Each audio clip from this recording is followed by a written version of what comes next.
오늘 주일의 말씀은 마태복음 5장 43절에서 48절입니다. 43절 또 내 이웃을 사랑하고 내 원수를 미워하라 하였다는 것을 너희가 들었느냐. 나는 너희에게 이르노니 너희 원수를 사랑하며 너희를 박해하는 자를 위하여 기도하라.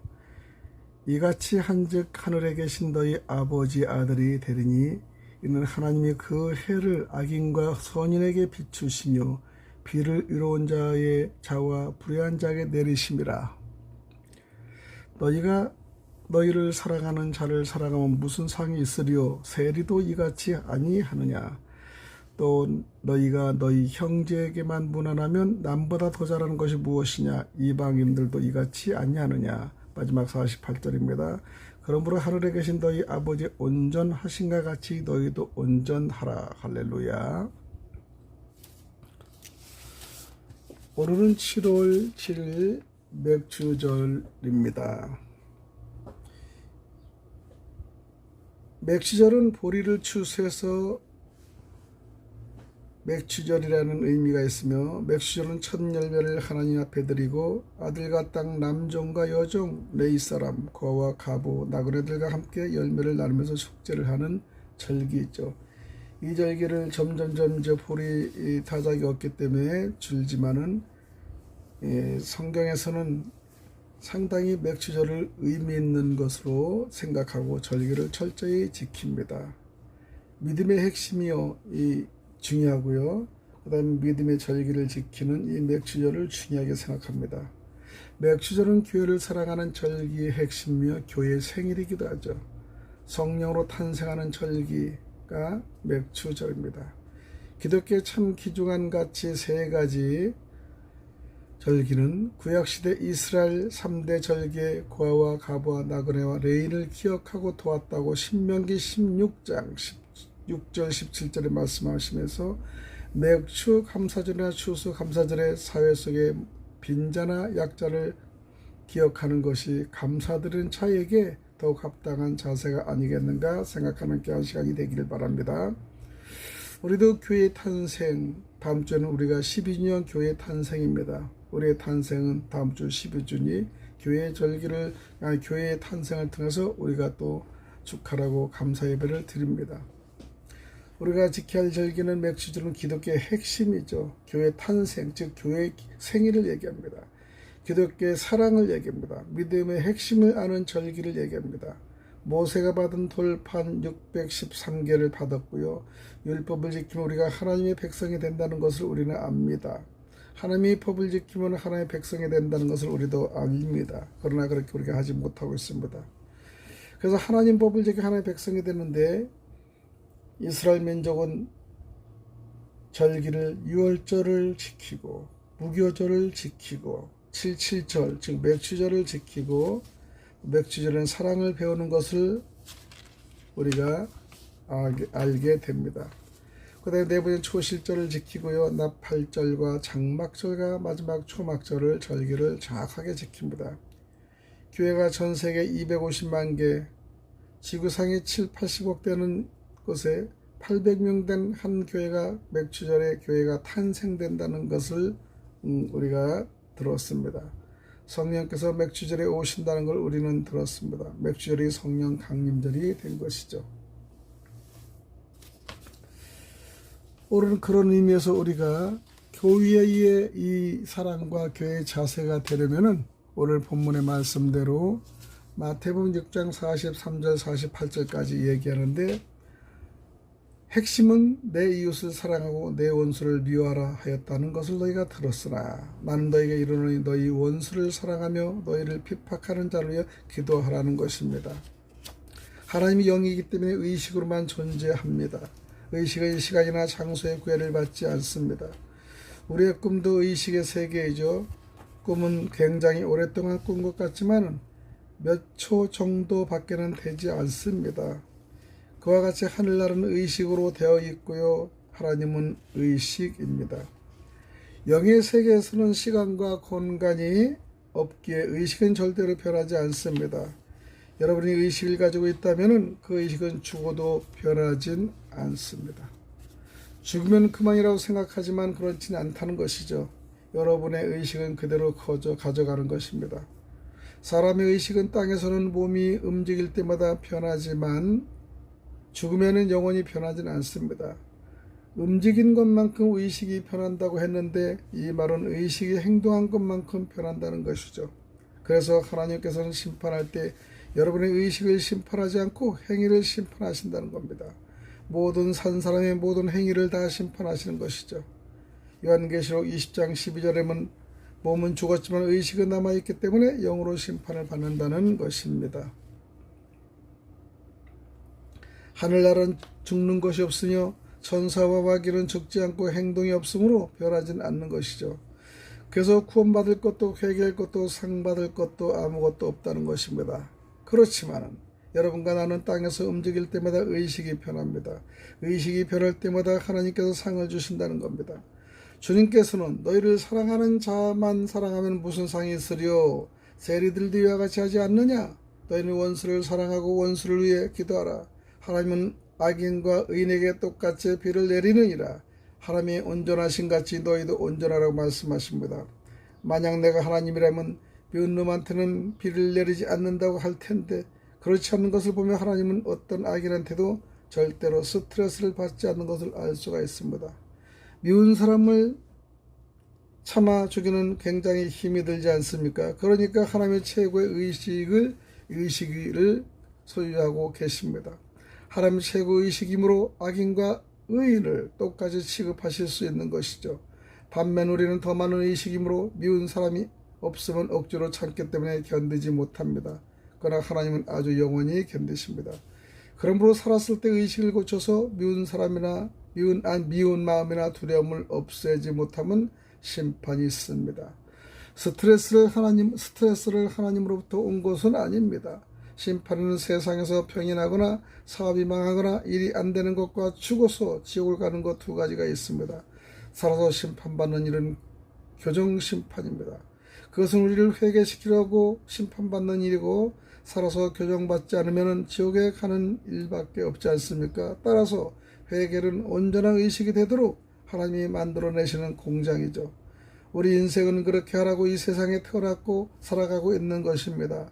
그러므로 여러분이 아셔야 되는 것은 그냥 예수만 믿으면 되는 것은 아닙니다. 또 천국은 여기 있거나 저기 있는 것이 아니라 내 속에 있는 의식이 천국입니다.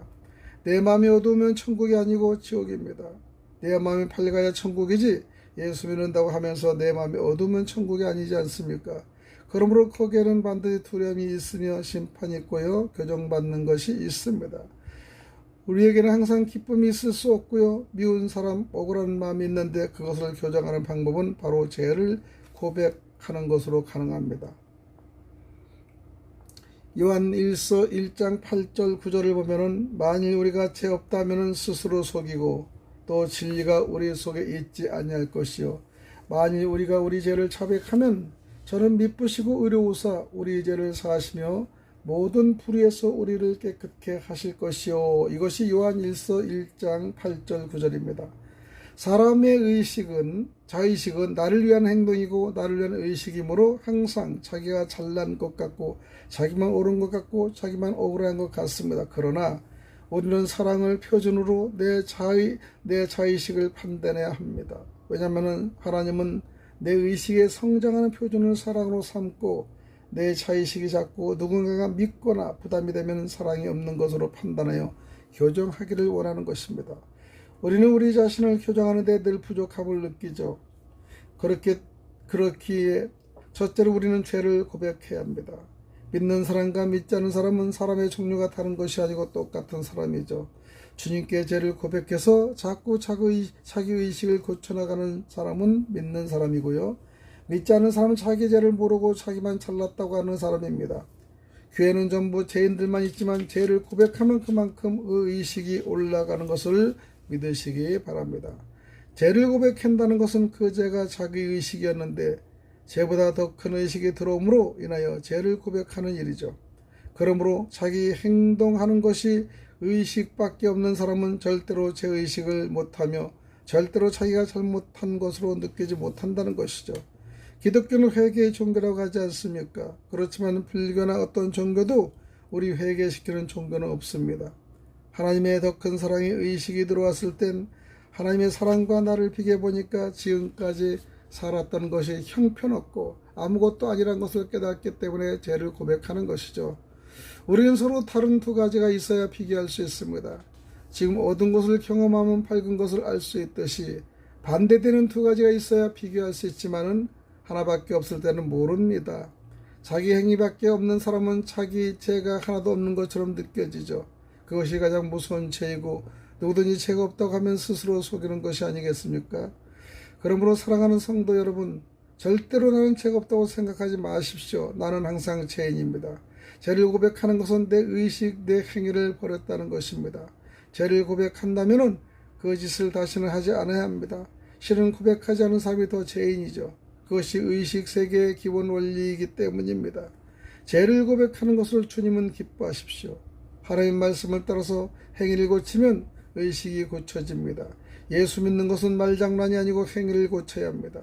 행위가 고쳐져야 성령님이 우리와 함께 하셔서 인쳐주시고 고쳐주시는 것입니다. 주님의 말씀을 따라 내 행위가 변하고 나면 온전하지는 않지만은 하나님이 기뻐하시고 그 기쁨이 내 속에 있습니다. 하나님의 인정을 받아 기쁨이 있는데 하나님의 기쁨이 내 의식이 되는 것이죠. 이전에는 내가 행동한 것이 내 의식이 되지만 이제는 하나님께서 말씀하신 것이 내 의식이 되는 것이죠. 하나님의 말씀으로 행동한 것이 내 의식이 되면 영원하고 온전한 의식 때문에 다시 고칠 필요는 없습니다. 자꾸 죄를 깨닫고 여러분의 의식을 고치고 스스로 결단해야 합니다.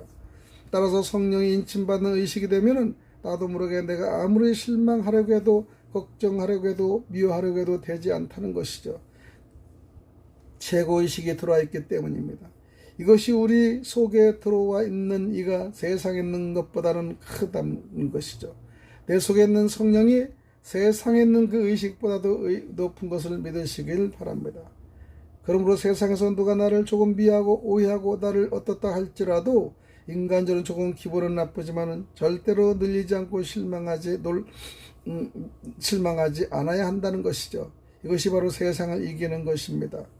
세상에서 낙심하지 않고 넘어지지 않고 쇠약해지지 않고 지치지 않고 계속해서 우리 인생을 이겨나갈 수 있도록 하나님이 붙잡아 주시는 것이죠. 하나님이 밖에서 나오는 것이 아니라 하나님의 의식이 우리 속에 들어오는 것입니다. 그런데 하늘나라에 가면 의식이 전부 형체를 이루게 되는 것이죠. 지금은 예수께서 주신 기쁨이 내 속에만 들어 있습니다. 성령께서 인침을 받으면 땅도 나에게 방실방실 웃고 집도 나에게 방실방실 웃는데 사실 자기에게 웃는 것이죠. 자기의식이기 때문에 누구도 알아주지는 않지만 우리 속에는 기쁩니다. 누구에게도 보여줄 수는 없지만 하늘나라에 가면 우리 속의 의식이 밖으로 나타나 형체를 이룹니다. 내 속에 있는 의식이 웃이 되고 면류관이 되고 지피 되고 세마포가 된다는 것이죠. 하늘나라에 가면 누구를 만나 기쁜 것이 아니라 혼자서도 기뻐서 웃는 것이죠. 하하하 그러면서 하늘나라에 가면 웃게 바쁘다는 것입니다. 그래서 하늘나라에서는 아무리 작은 집 속에 있어도 기분이 좋다는 것이요.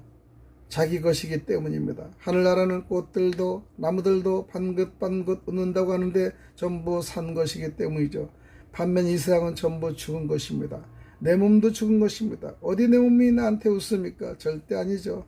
내 책상이 나게 웃습니까? 절대 아닙니다. 다 죽은 것으로 되어 있기 때문이죠.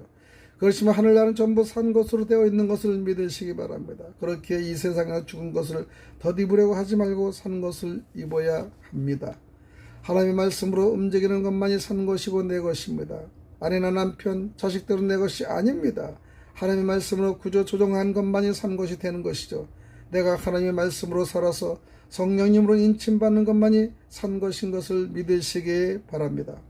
지옥은 어떻게 가겠습니까? 여러분이 여러분의 행위대로 살면 점점 잘못된 것이 없어 느껴지는데도 시간이 가면 반드시 실패하게 됩니다. 자기의식이 죽은 것을 상대로 하면 남는 것이 없게 됩니다. 하나님의 말씀으로 움직여야 성령의 인치심이 산 것이 되고 내 의식의 수준을 높입니다. 미워하고 불안해하던 모든 것을 버리게 되고 사랑의 의식이 점점 높아져 모든 문제를 이겨나가게 됩니다.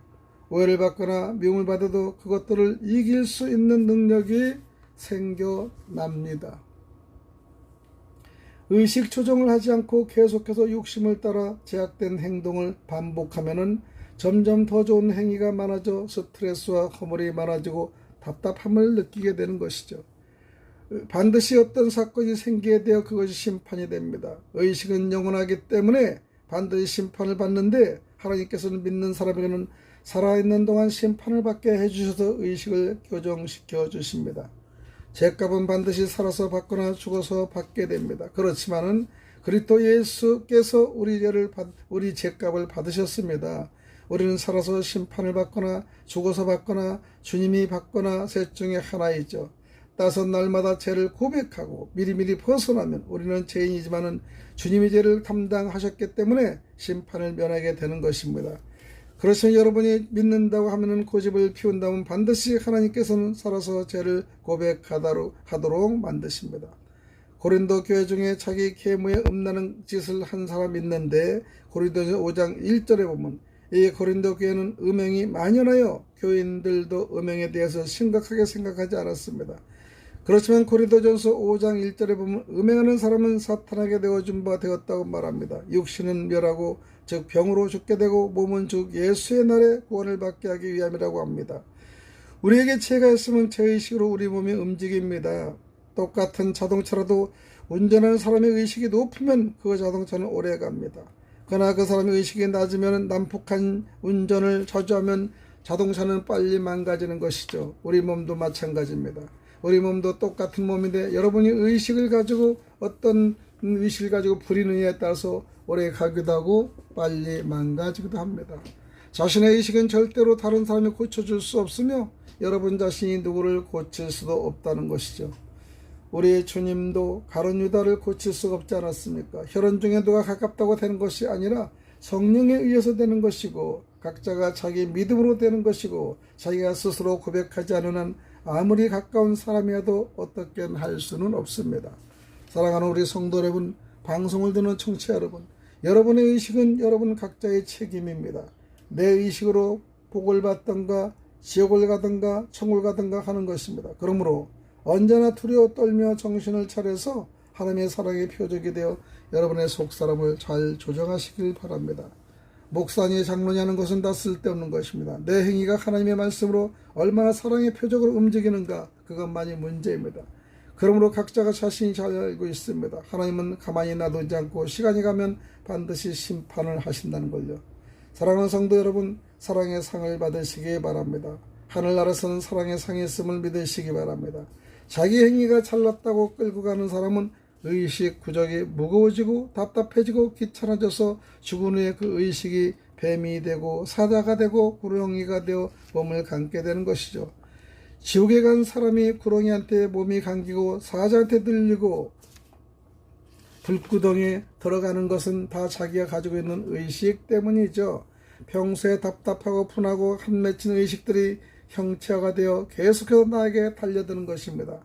하나님이 절대로 여러분을 지옥으로 보내는 것은 아닙니다. 여러분 자신이 그렇게 만드는 것뿐입니다. 그러게 아무도 구원할 수가 없고 빼낼 수가 없습니다. 그러므로 죽으면 죽는 대로 가는 것이 아니라 지금 여러분의 의식이 그대로 가는 것이죠. 하늘나라는 여기 있다 저기 있다 하는 것이 아니고 내 속에 있다고 하지 않았습니까? 사랑하는 성도 여러분, 어찌하든지 아무리 악하고 원수처럼 보아도 축복하고 기도하시기 바랍니다. 내 속에서 미운 마음이 없어지는 것이 중요한 것이지 상대방이 좋은 사람이 될지 나쁜 사람이 될지는 중요하지는 않습니다. 그것은 하나님께서 하실 일입니다. 원수같이 보여도 상대방을 맡기는 것은 하나님께 맡기는 것이지 좋은 사람으로 만들려고 하는 것은 아닙니다. 원수를 위해 기도하고 원수를 사랑하라고 하셨지 원수를 회개시키라고 하신 것은 아닙니다. 원수를 회개시키는 것은 하나님이 하는 것이지 내가 할 수 없는 일이죠. 그 사람을 위해 기도해주고 용서해줘 내 의식을 바로잡는 것만이 내가 할 수 있는 유일한 길입니다. 사랑하는 청취자 여러분, 사랑하는 성도 여러분, 예수 믿기가 얼마나 힘이 듭니까? 나이가 들수록 점점 심판이 생애에 나타나는데 정말 우리는 두려움 떨면서 자꾸 교정을 해야 합니다. 교정할 때마다 하나님께서 죄를 용서하시고 새로운 길을 열어주심으로 믿으시기 바랍니다. 하나님은 살아계십니다. 여러분이 죄를 고백하면 모든 죄를 사하시고 모든 불의에서 깨끗게 하신다고 하셨지 않습니까? 그러므로 하나님께 기도하십시오. 나는 이런 죄를 지었지만 하나님의 말씀으로 사랑으로 갚겠습니다. 주여 내게 기회를 주시옵소서. 사랑으로 갚겠습니다 라고 회개할 때 항상 기회를 주십니다. 그러나 끝까지 고집하면 안 됩니다. 하나님은 믿지 않은 사람은 기다리다가 더 이상 아무리 기다려도 회개할 것 같지 않으면 버리고 만다는 것을 아셔야 됩니다. 그러나 믿는 사람은 하나님께 회개하고 다시 죽은 행실을 벗어버리는 것이죠. 내 몸도 죽은 것이고 내 집도 죽은 것이고 우리가 다 그것을 다 가지고 하늘나라에 가는 것은 아닙니다. 하늘나라에 가면은 그냥 하나님과 나만 있는 것이죠. 하나님께서는 여러분과 나를 영원한 사랑의 상대로 독점해 놓으셨습니다. 즉 예약해 놓으신 것이죠. 절대로 하나님은 우리를 뺏기지는 않습니다. 우리를 하나님의 상대로 되도록 독점해 놓으신 것입니다. 사랑을 하고자 하면 반드시 상대가 필요한 것은 아니라 상대도 자기와 같은 똑같은 것을 누려야 됩니다. 그렇게 해서 우리가 귀하게 하나님 말씀을 해서 교정을 하면 우리 의식이 바뀌게 됩니다. 그러려면 성도의 본문은 무엇일까요? 첫 번째, 우리는 관용을 보여야 합니다. 빌립보서 4장 5절에 너희 관용을 모든 사람에게 알리게 하라. 주께서 가까우시니라. 즉 이는 곧 사소한 문제를 가지고 극단으로 치닫지 말라는 것입니다. 즉 서로가 서로에 대한 관대하게 판단하는 것을 의미합니다. 우리 너무나 치솟고 너무나 의기적으로 미운 감정을 많이 갖습니다. 그걸 버리시기 바랍니다. 야고보서 3장 17절은 오직 위로부터 난 지혜는 첫째 성결하고 다음에 화평하고 관용하고 양순하며 국률과 선한 열매가 가득하고 편견과 거짓이 없다는 말씀합니다. 참 지혜는 하나님의 선물입니다. 그것은 위로부터 내려온 것입니다. 이 지혜는 하나님의 선물입니다. 그것은 위로부터 내려온 것이죠. 두 번째는 성도의 의무는요, 선행을 힘써야 한다는 것이죠. 에베소 2장 10절 우리는 그가 만드신 바라 그리스도 예수 안에서 선한 일을 위하여 지으심을 받은 자니 이 일은 하나님이 이전에 예비해서 우리도 그 가운데서 행하게 하려 하심이라고 말씀하셨습니다. 디모데전서 6장 17절은 내가 이 세대에서 부한 자를 명하여 마음을 놓이지 말고 정함이 없는 재물에 소망을 두지 말고 오직 우리에게 모든 것을 후히 주사 누리게 하시는 하나님께 두라 말씀하시오. 18절에 바로 선을 행하고 선한 삽을 많이 하고 나누어 주기를 좋아하며 너그러운 자가 되게 하시면서 19절에 이것이 장래에 자기를 위하여 좋은 터를 쌓아 참된 생명을 취하는 것이라고 말씀하셨습니다. 세 번째는 우리는 성도의 본분은 베푸는 자여야 한다는 것이죠. 여러분이 잘 아시는 누가복음 6장 38절에 주라 그리하면 너희에게 줄 것이니 곧 후히 되어 누르고 흔들어 넘치도록 하여 너희에게 안겨주리라. 너희가 헤아리는 그 헤아림으로 너희도 헤아림을 도로 받을 것이라고 말씀하지 않습니까? 고린도후서의 9장 6절에 보면 곧 적게 심은 자는 적게 거두고 많이 심는 자는 많이 거둔다는 하는 말인데 7절에 각각 그 마음에 정한 대로 할 것이요 인색함으로나 억지로 하지 말지니 하나님은 즐겨내는 자를 사랑하신다고 말씀하십니다. 8절에는 하나님이 능히 모든 은혜를 너희에게 넘치게 하시나니 이는 너희로 모든 일에 항상 모든 것에 넉넉하여 모든 착한 일을 넘치게 하려 하신답니다. 선행을 하라는 것이죠. 선행은 뭐합니까? 착하고 어진 행실을 선행이라고 하지 않습니까? 인간의 선행은 하나님 앞에서는 누더기옷과 같을 뿐이므로 예수 그리스도의 옷을 입음으로써 하나님 앞에 설 수 있다는 것이죠. 두 번째 성도의 본분은 원수를 사랑하는 것입니다. 첫 번째 나의 원수가 하나의 원수는 아닙니다. 에베소 4장 32절에 서로 친절하게 하며 불쌍히 여기며 서로 용서하기를 하나님의 그리스도 안에서 너희를 용서하시나 같이 하라고 말씀하십니다. 핍박하는 자를 위해 기도해야 된다는 것이죠. 두 번째는 핍박하는 자를 위해 기도해야 되는데요. 디모데후서 4장 16절에 내가 처음 변명할 때와 나와 함께 한 자가 하나도 없고 다 나를 버렸으나 그들에게 허물을 돌리지 않기를 원하노라. 자기를 버리고 자기를 배살았지만은 그들에게 허물을 돌리지 말라는 것입니다.